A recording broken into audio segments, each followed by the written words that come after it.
Head coach of the Hofstra Pride women's soccer team, Simon Riddiough. Coach, just talk about the 1-0 victory over Drexel. It was a tough battle. We knew that Drexel always give us a battle. They're physical, they're a blue-collar type work team. And they give us some questions to answer. And they did a great job today. They needed a win. And that second half, they showed it. But the good thing for us is we bent and we didn't break. We kind of absorbed the pressure, dealt with their set pieces quite well, and got away with the win. Now you know that you're hosting the CAA tournament after William & Mary and JMU tied today. How much does that mean to your team? It's just it's more of an achievement thing. We're regular season champions. That says a lot for it in itself. Hosting or not hosting, it's got positives and negatives. The positives are we can get a good home crowd. We're on our field. We do very well at our field. And the girls are happy that they don't have to travel anymore. The negatives are that when that happens, there's some distractions. Parents and family and people are around, and you don't get to control certain aspects of their social life. But ecstatic, happy for the kids. They work hard for each other.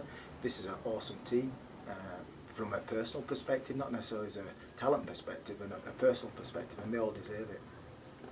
Leah Galton goes down a little bit there, looking like she might have had a little cramp towards the end of the second half, but came out for the second half looking good. What went on there?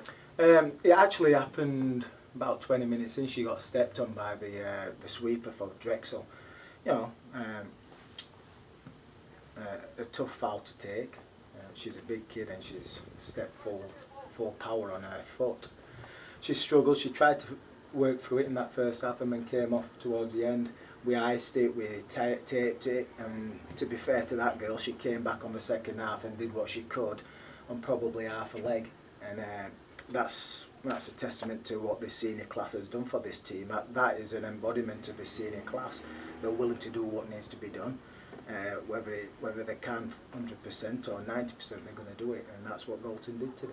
Is she feeling 100% after the game today? We're probably going to ice it, treat it. Fortunately, we've got 2 weeks now, which is the important thing. We can rest a lot of people, recover, and properly game plan. Which, you know, it's a tough long season, and now we kind of have a little bit of a break to recover and rest everybody's minds, bodies, and stuff.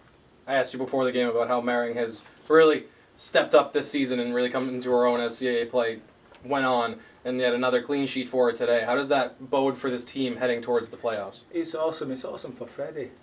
We all know the situation, and you know she has been inconsistent. Let's be honest about this. She has been inconsistent all year, but now she's putting 2 very good performances back to back, and that's only a good sign for us. She made a great save in the first half, which early on in the season she probably wouldn't have made, and even in the last second of the game, although it wouldn't have counted, she still made that save, and you know that's a testament to her focus, her mentality. She's a strong girl, and it bodes well for us moving forward.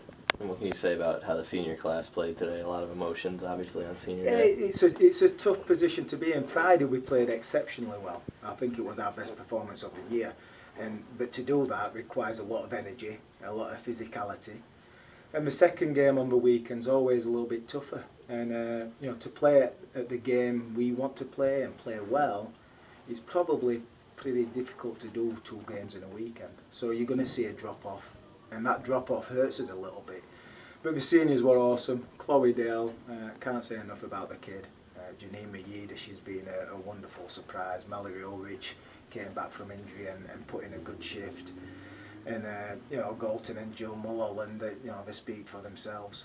I thought Jill was tremendous. I think she must have ran about 30 miles today, and that's what it's going to take. And you know, we are where we are because of that class.